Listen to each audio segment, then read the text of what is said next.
என்னை பார்த்து கேலி செய்யும் போது இல்லாதான் இல்வாழ்வில் நிம்மதி ஏது?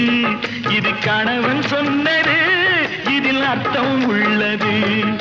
பரமசிவன் கழுத்தில் இருந்து பாம்பு கேட்டது, கருடா சௌக்கியமா?